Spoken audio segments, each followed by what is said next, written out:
We'll just wait for some people to come on and then we'll start.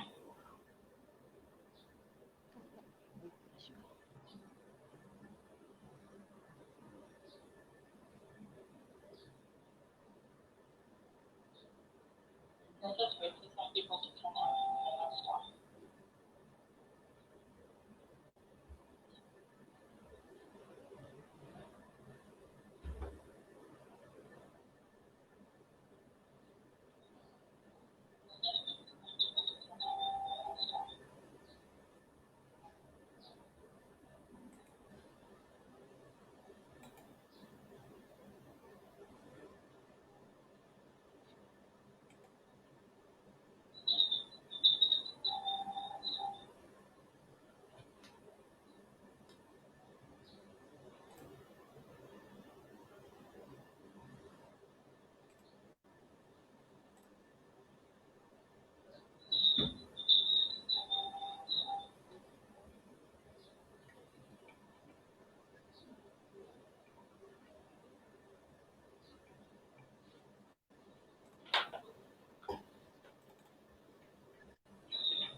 Okay, afternoon, everybody, and thank you for joining us.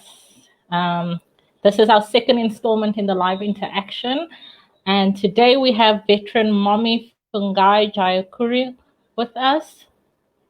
Okay, afternoon, everybody, and thank you for joining us. Okay, so Funghai has been along this journey with me from day one. She was one of the very first mommies that I met when I gave birth to my preemie baby.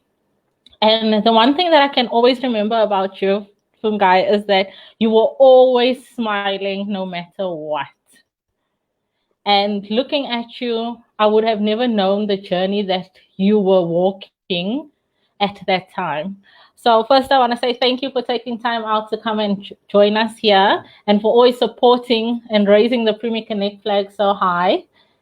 And yeah, tell us a little bit about your journey.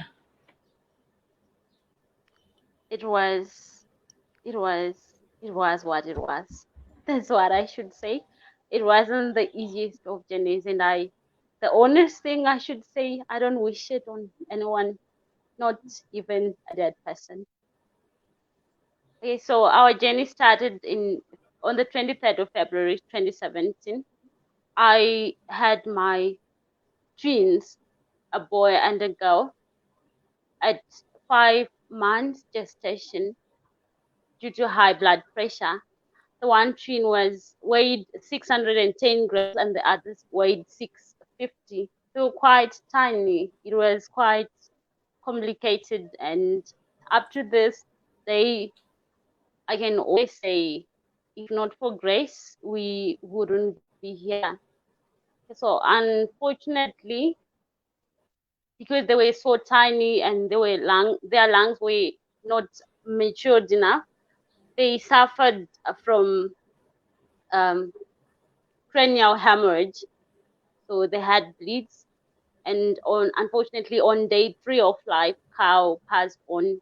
So there was Kyla struggling with everything, struggling to make it to the other end of life. It was quite a very difficult journey, not the most flowery. It was hard, just the hardest, I should say. But we had to trust the doctors. We had to follow protocol. We had to follow everything that we had to do to be here. Yeah. Sure. So that was one of the things that I didn't know about you at the beginning of the journey, was that you had twins and that unfortunately the one did pass away. I would have never known that. I only found that out weeks later because of the way that you just carried yourself so well. But one of the things that really stuck out for me was that I never really saw anyone coming with you to hospital. And I wanted to know, like, where did you get your support from while you were going through that journey? So I'm a Zimbabwean. I'm a foreigner. Everyone else was back home and I didn't have support system. And well, yes, that's why I smiled more.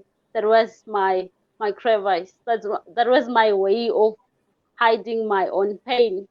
And yes, you guys, all the mummies that were with me, you were my support system. And a few other friends, I should say, maybe, yeah, just you guys and God, of course. God, yeah.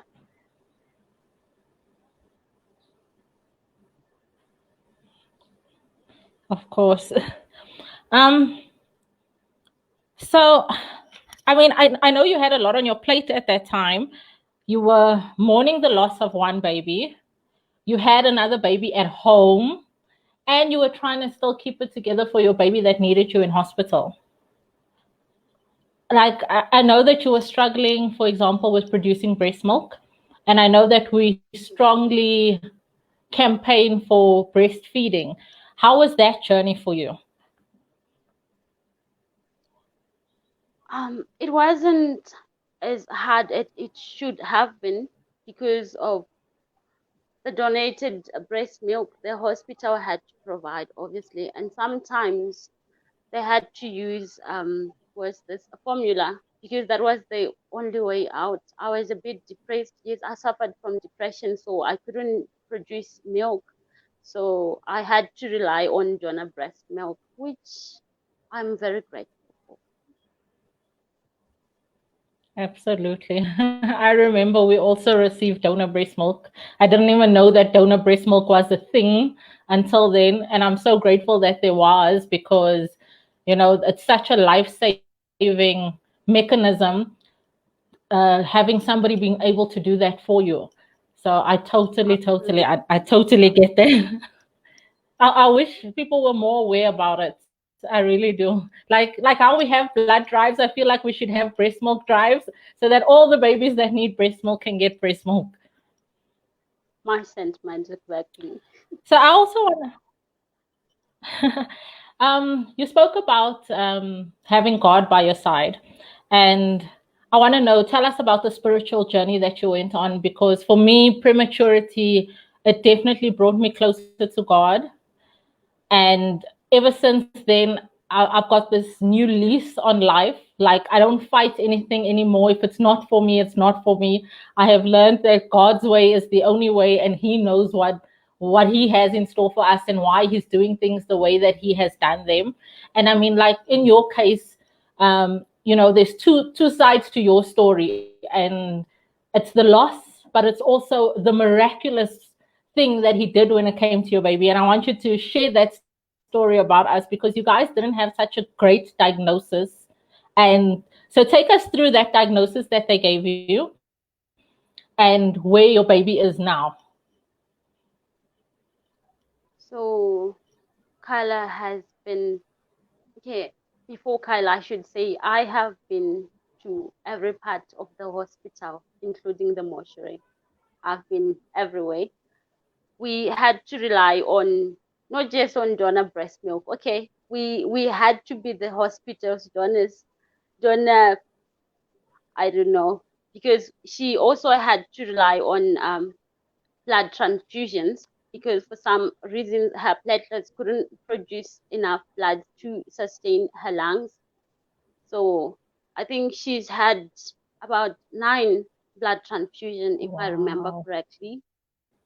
She had several complicated infections, most of which whose names I can't even pronounce.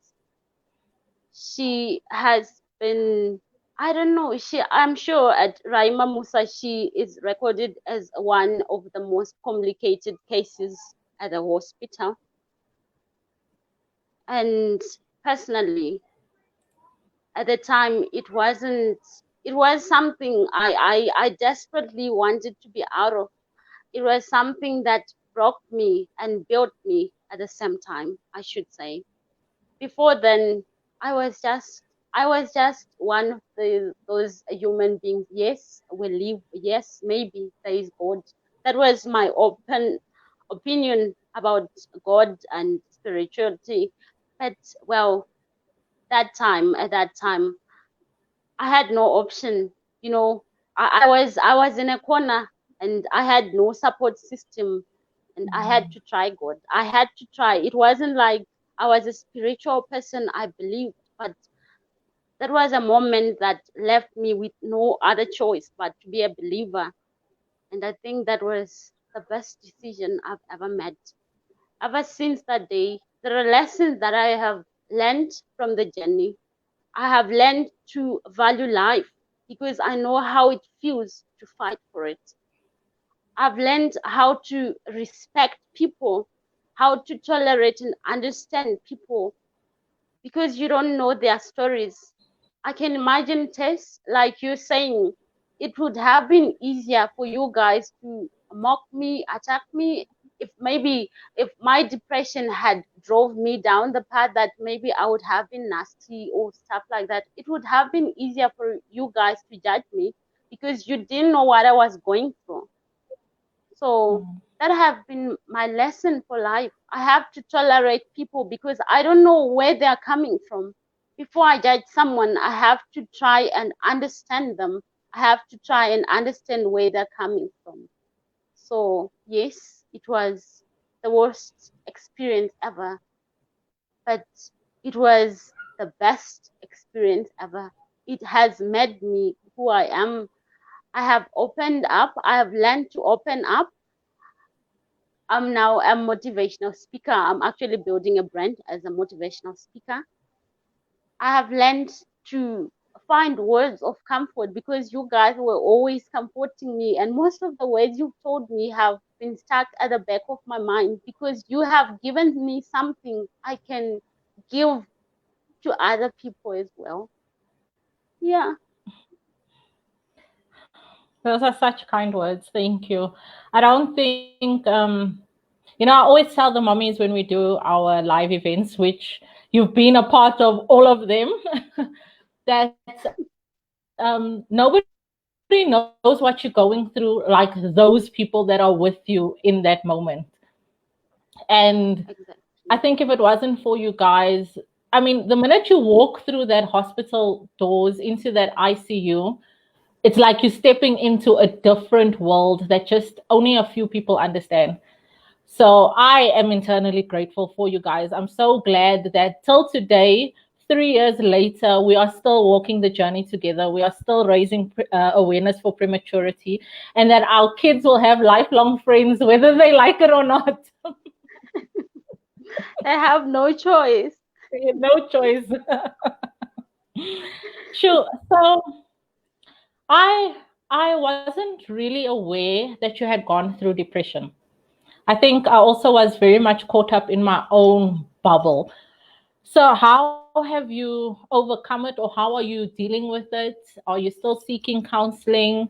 And if a mommy finds herself in that same position today, what could you recommend for her to do? I would recommend counseling is the way to go. It's, I think, depression, I think it's caused by a build-up of all those problems and stresses we go through. When you can't share with anyone, at the end of the day, the subconscious mind just stacks everything in, and at the end, you're broken. So I feel like counseling does help. In my case, I'm grateful it didn't come to a point where I needed to take anything. Counseling just did everything for me, and I should say I am completely fine and very happy. I'm so glad to hear that. So, so glad. Um, so how long was your hospital stay? Your babies were born at 25 weeks. How long did you guys stay in hospital for? So we stayed for 90, no, yes, 94 days. Yeah, Wow, wow, wow. And tell we me, are graduate. I know the financial burden. What was the financial implications of having a baby, in a premature baby? I mean, the traveling expenses, all of that. I think for me, it was. No, no, I'm gonna lie. No, I don't want to lie. You guys, I remember Tracy once gave me a bus tank, and yes, I had friends who provided traveling fees for me. It wasn't that complicated. It wasn't very sketchy for me. Yes, I it was expensive, but through grace, I managed. It was very expensive, I should say, because when I was calculating, I think I must have spent something like 5,000 rand in the 3 months we were in hospital. Sure. And that's hectic when you think that at that time you're not working because you're spending every single waking moment at the hospital. I know in my personal case that I actually decided to quit my job, and thank God that my husband afforded me that opportunity because I just couldn't picture leaving my baby by himself after us going through being together every single day for that 54 days that we were together. So I totally get it, like the financial implications. And I think about people, because we were in government hospital, I think about people that are in private care. Not only do they have to pay for the actual hospital bill itself, but then all the other things that come along with it. And I don't think people get it because I can only then you get to imagine. leave hospital and all good and well, you get to take this baby home. But then for me is when I found that the real struggle began. I remember we started this WhatsApp group, and essentially that was kind of how Premier Connect started. It was five of us on this WhatsApp group, and I loved it because at 2 a.m. we were busy messaging each other while we feeding the babies. And it was so wonderful. It kept me going for the longest time until some of the mummies, as their babies grew and got healthier, the mummies stopped needing our support, I should say. And that's when I went searching for support online because I still had questions. Till today, I still have questions. You would know because you're part of the Preemie Connect support WhatsApp group. We're always posting things on there. We're always asking each other for advice and stuff like that. So, like for moms out there who are doing it on their own and they don't have someone like you did, like you said, your family was back home, you didn't have anybody, what advice would you give to them? You know, that's still a puzzle to me. I I I don't know this. I think the hospital should they should have maybe mommy facilities where the mummies can stay if they can afford transport, because honestly that's quite Yeah, hectic. Because I remember the time when we were in hospital, some mummies would spend days without coming to see their babies yeah, because they didn't have transport fares. And I can only imagine how it feels having to stay, with preemie babies. You don't know if he or she's gonna make it the next second, and the yeah. imagination of living without seeing the baby is just not so cool. I think the hospital, the health system should just do something. Well, you'll be pleasantly surprised to hear that they are working Is on it? that. Yes. A lot of people don't know this, but Privy Connect was able to sit down and help draft the new maternal health policy document. And from now on, once it goes into effect, they'll, uh, the mother and baby will be considered as one. So wherever mommy goes, baby goes. Wherever baby goes, mommy goes. They'll be providing lodging facilities for the parents that can't, like you said, that have to travel long distances to see their children. There'll be facilities for them. I pray that it comes into effect sooner rather than later.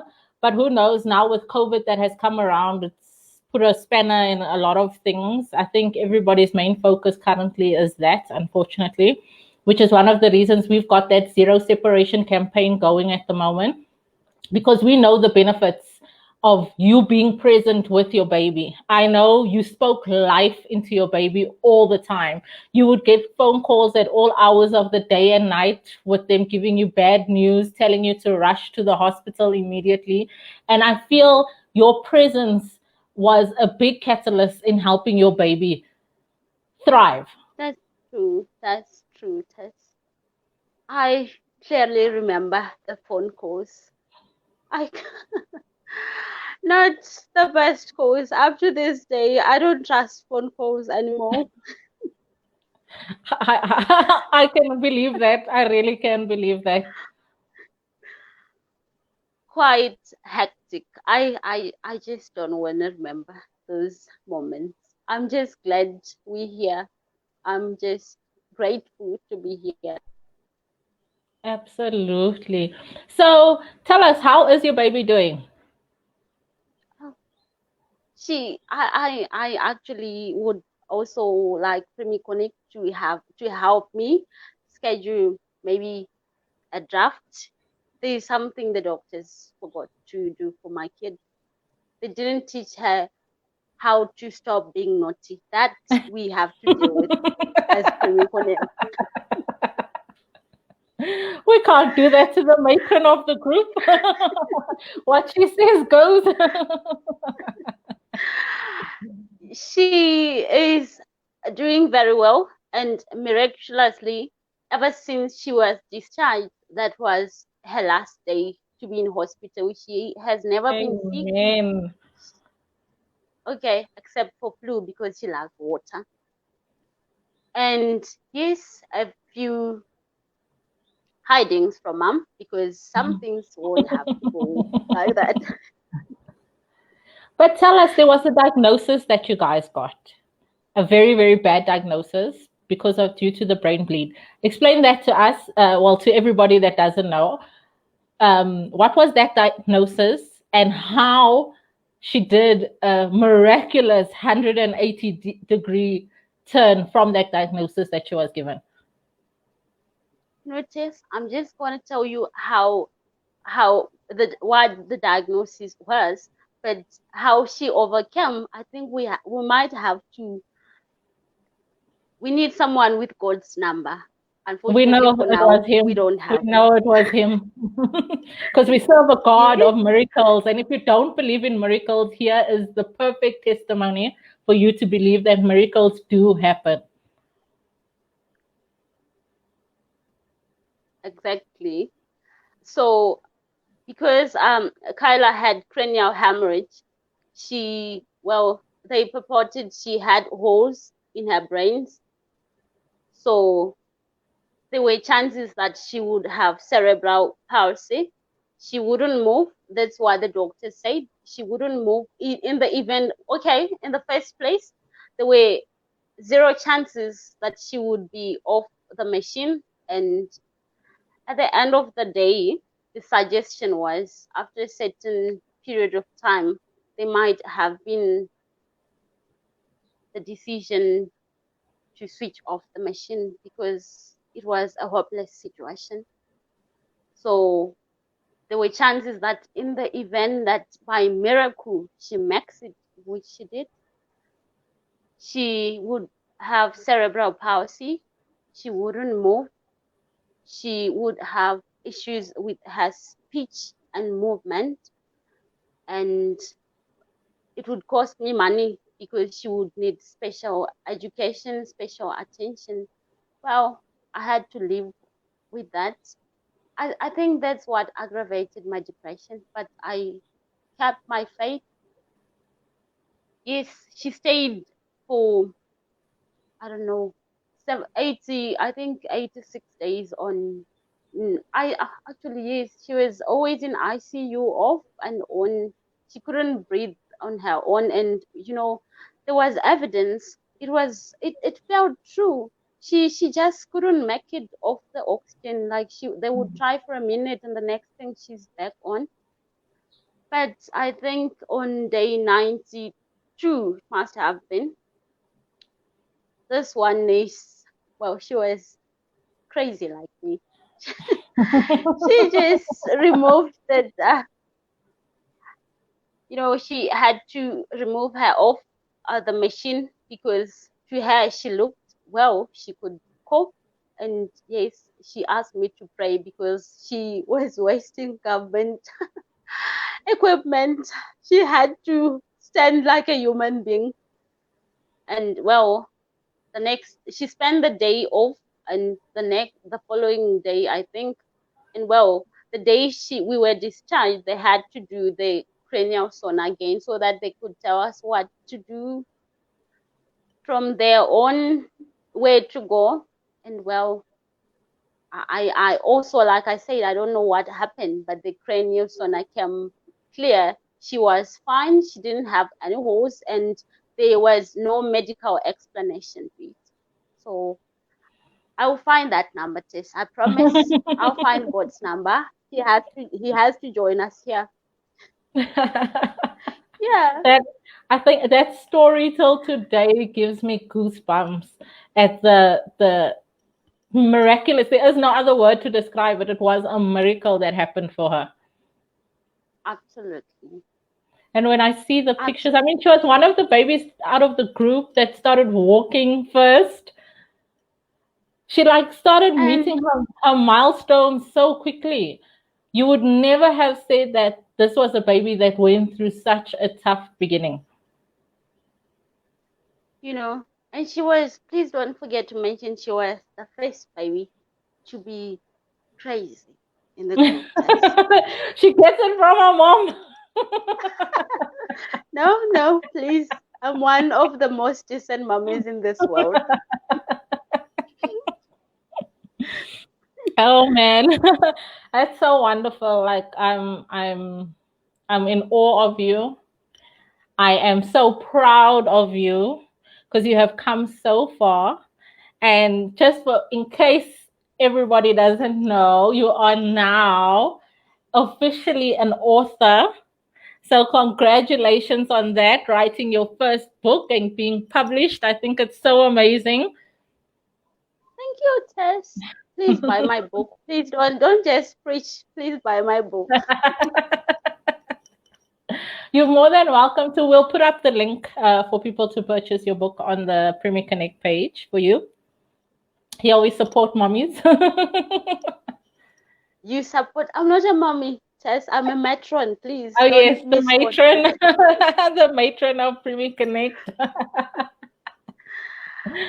So before we go, Funghai, is there anything you would like to share with us? Any advice, any tips that you have for our mommies? You know, I always like to speak from the others. I always like to speak from the avoided voice. Prematurity is one of the most difficult journeys for those who with families going through this journey. I would say they should give the parents all the support they can afford. They should try to understand them. You know, it's just difficult having to go through all that with no support system. So the families should just be as supportive as they can be. And to the mummies, I know it's hard. I know it's promised, and it's not promised. Victory is not promised, and that's a fact in prematurity. I know so many people avoid talking about this because no one wants to hear the bad side of the story. But I have been there, and I have to speak about it because if I don't, maybe no one else will. There is no promise that you're gonna take your baby home, but it's not the doctor's fault. God gives and God takes. In His time, He does what He wants when He wants to. It doesn't mean maybe in the event that your baby doesn't make it, it doesn't mean that it's your fault. It doesn't mean that there is something you have done wrong. You know, I've been in such a place where I thought maybe there is something that I've done wrong. Why did my child have to die? Maybe I'm cursed. Maybe I was not feeding the child well. You find yourself in that dark place blaming yourself. You don't have answers, and you don't need to find the answers. Sometimes situations come to take us somewhere we have to be. I think if Cow hadn't passed on, I wouldn't know most of the lessons I know about life. I wouldn't have been here. Maybe if I hadn't walked down that path, I wouldn't have found my voice. Oh well, that's what you forgot to tell the people, Tess. I am a motivational speaker, born and bred here at Preemie Connect.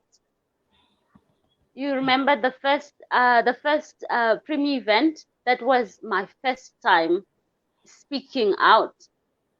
Yes, it's always been in me, but I didn't have the confidence. I didn't have the courage to do it. Or maybe I didn't have a story to tell. So I couldn't connect with my purpose. And God had to take me down this road so that He could wake me up. So when bad things happen in the event, maybe you don't take the baby home. Yes, it's okay to be fine, to cry. It's okay to break down, but it's important to find the lessons. What was it teaching me? What is it that I have learned from this pain? You know, now that I'm here, I know even if I hadn't taken both of them home, I would have learned the lessons. I have to speak out. My story can heal someone. I have to help people because I've been helped. I have to support people because I've been supported. I have to be there for people because I know how it feels when no one is by your side. And I had to connect to my purpose, to who I am. That was the pain watered the seed of who I am. And I'm grateful for that. It could be connecting you to the bigger picture. Yes, it's never acceptable. It's never easy to bury a child. I have felt the pain and I still feel it now, but I feel it with a difference. I feel it with some light. From the pain comes something to celebrate about. From the sweat comes the sweet. So it's never your fault, and it's never about people cursing you. It might sometimes be about God redirecting you to where you're supposed to be at the time you're supposed to be there. So to those who won't take their children home, I'm sorry. But strongest soldiers get the hardest part. You have to fight on, find yourself, and connect to the bigger picture. That's all I can say. I think you have left us on the perfect note. Like you said, prematurity takes us on a journey that nobody knows which way the road will lead us. But Preemie Connect was designed to support families, and I don't say just mommies, not just the daddies, but families as a whole. We're here to support you guys throughout the journey for as long as you will have us along the journey with you. And World Prematurity Day, we always remember our angel babies, because like you said, not everybody gets to take their babies home. That's just the sad reality of prematurity. But with that being said, thank you, Yeah. Funghai, for yet again supporting us, doing another event with us. We'll definitely be seeing you Yes, much what more are and you again. talking about? Yes, I'm the matron. I should be thanking you for being here. Oh man, this is so awesome. Thank you to everybody for taking the time out on a Saturday afternoon to join us. We will be back again live on World Prematurity Day, so please do join us. And please, mommies, don't forget to enter our competitions that we have going on our Facebook and Instagram pages. Funghai, thank you. Look after yourself. Love to our beautiful Kyla. Thank you, and please don't forget about that proposal test, the naughty proposal, please. You're on your own. We're all actually we're all in the same boat there. So when someone comes up with a plan, we'll share it amongst each other. Please make it sooner. Thank you. Bye everybody. Bye, Tess.